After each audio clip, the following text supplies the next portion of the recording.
Salut à tous! Aujourd'hui, on parle des rapports de transmission.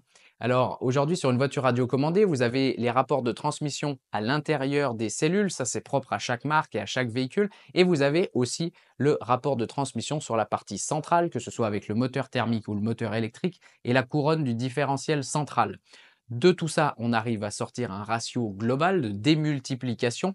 Mais voyons en détail exactement ce que ça fait sur la voiture. Dans un premier temps, au niveau des cellules, à ratio de transmission égal, si vous avez un ratio de transmission court à l'intérieur des ponts, vous allez avoir une voiture qui est plus nerveuse. Par exemple, sur le MP10, on a deux versions de transmission dans les cellules disponibles. En version d'origine, la version 4313 et en option, la version 1242.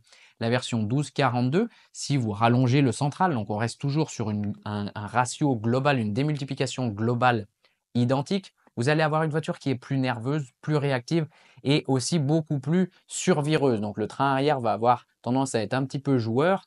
Et si à l'inverse, vous rallongez les ponts, rallongez les transmissions dans les cellules, vous allez avoir une voiture qui est plus facile à piloter et aussi plus accessible.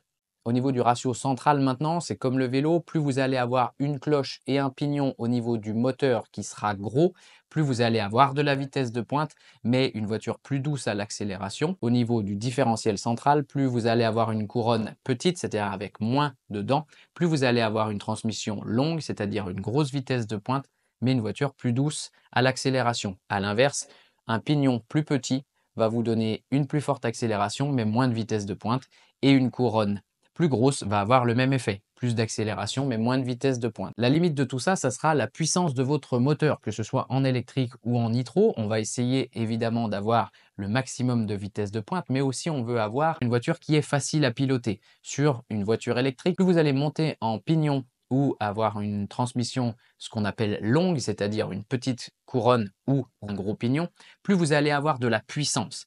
Les moteurs électriques en général ont tellement de puissance que plus vous allez monter en pignon, plus vous allez avoir de la vitesse de pointe, plus vous allez aller vite.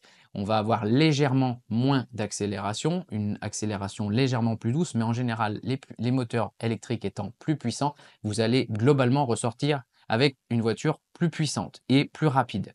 La limite dans tout ça, ce sera évidemment la chauffe. Plus vous montez en taille de pignon sur une voiture électrique, plus votre moteur va avoir tendance à forcer et donc à chauffer. Si vous avez un moteur qui chauffe, je vous invite d'ores et déjà à descendre en taille de pignon, il va respirer un petit peu mieux.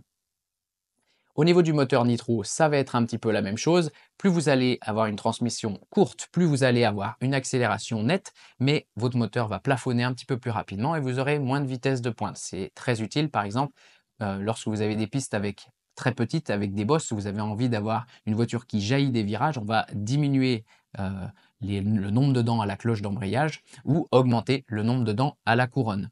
Et inversement, si vous avez un moteur qui est très coupleux et qui a tendance à pouvoir emmener un rapport de transmission plus long, vous mettez une cloche plus grosse et une couronne ou une couronne plus petite pour avoir plus de vitesse de pointe et potentiellement calmer un petit peu la nervosité de votre moteur. Dernière chose, encore une fois pour les voitures électriques, si vous avez un moteur avec des cavés plus petites, il aura tendance à avoir un petit peu plus de couple. Donc pour compenser ça, on peut mettre des pignons plus gros. Si par exemple vous avez un moteur Connect en 1900 kV sur un MP10, je conseille un pignon de 16 dents. Avec un 2050, on va avoir plutôt un pignon de 15 dents pour avoir globalement la même puissance et la même vitesse de pointe, mais avec des amenées de puissance et des linéarités un petit peu différentes. Bonne vision et à très bientôt. Ciao, ciao.